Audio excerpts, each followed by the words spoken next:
Hello everyone and welcome to NFL Discussion. I'm your host and NFL enthusiast Doug. In today's episode I'm going to be discussing Thursday Night Football Week 15 of the 2023 NFL season, Chargers versus Raiders. A matchup that on paper did not have much appeal. You had Easton Stick making his first start for the Chargers and Aiden O'Connell leading the Raiders on a short leash after a 3-0 loss to the Vikings in Week 14. Ultimately, I thought about doing this episode after the game ended last night, but I waited because I had a feeling something was going to happen with the Chargers. Some news was going to break, and it certainly did. And with that, we're going to get right into the episode, or into the action, starting with the Los Angeles Chargers, who turned in, an awful showing to say the least, and Easton Stick struggled in his first NFL start, and in all honesty, I was surprised he didn't get pulled for Max Duggan, just to see, just because the game got so out of hand. And if you look at his stat line, it doesn't look bad. He threw for 3 touchdowns, but I mean, that game got out of hand after the first quarter, so pretty much the definition of garbage time stats. And then yet another franchise low, the Chargers allowed the most points in team history against a squad that just got shut out 96 hours prior in the same home stadium, no less.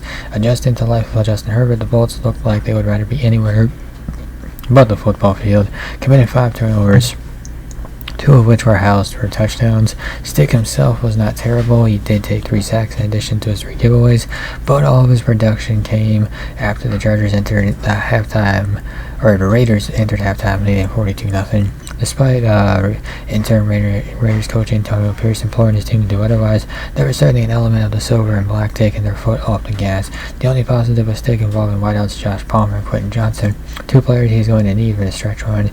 With Brandon Staley likely to be fired on Friday, he was. Stick will have 8 days to get ready with interim leader for Week 16 versus the Bills.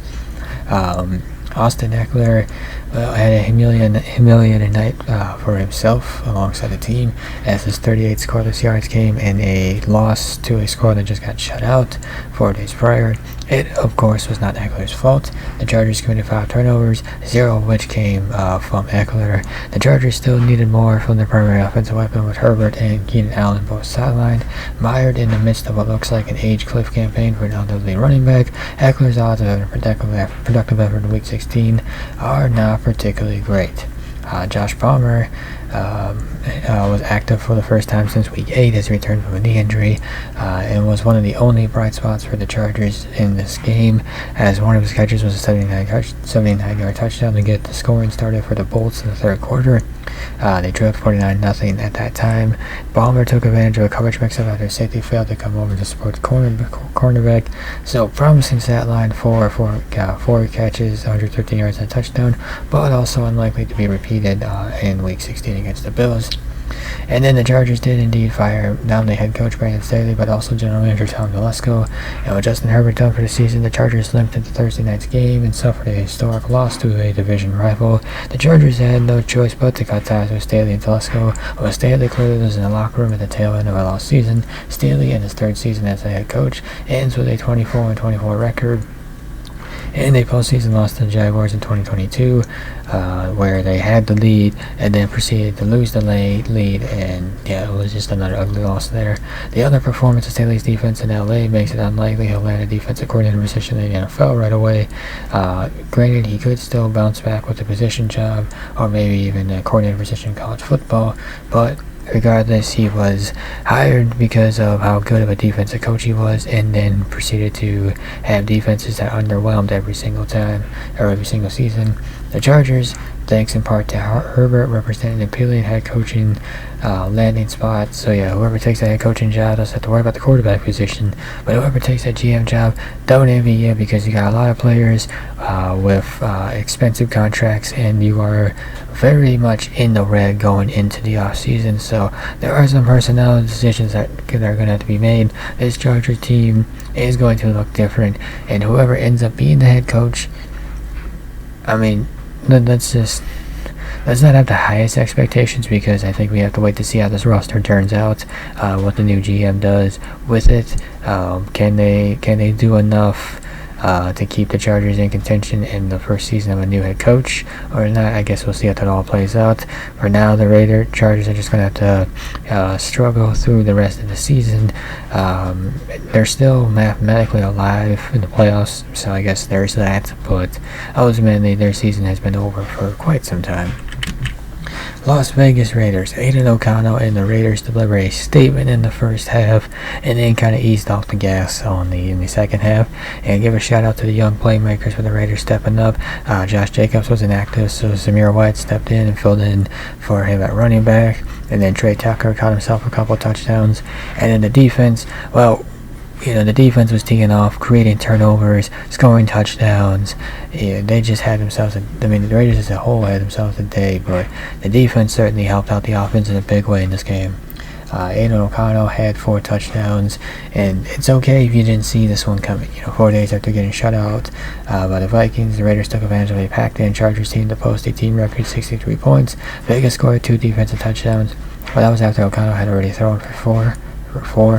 Short fields via endless Chargers turnovers certainly helped. O'Connell wasn't doing anything fancy, but he was displaying excellent ball placement and showing a willingness to drop dimes into buckets. This after he entered the proceeding with 4 scores over his first 7 games. Mercy. Do not expect anything but a repeat next week with a tough road day against the Chiefs. Zamir White, 17 carries, 69 yards, and a touchdown, and he understood his assignment in this game and got the scoring started, capping the open drive of a 1-yard plunge. You could argue that it was a disappointing effort on a night where the Raiders set a new franchise record for points, but 5 turnovers from the Chargers kept either setting up short fields or resulting in defensive touchdowns. Up 42-0 at halftime, the Raiders also found themselves in predictable second half running situations.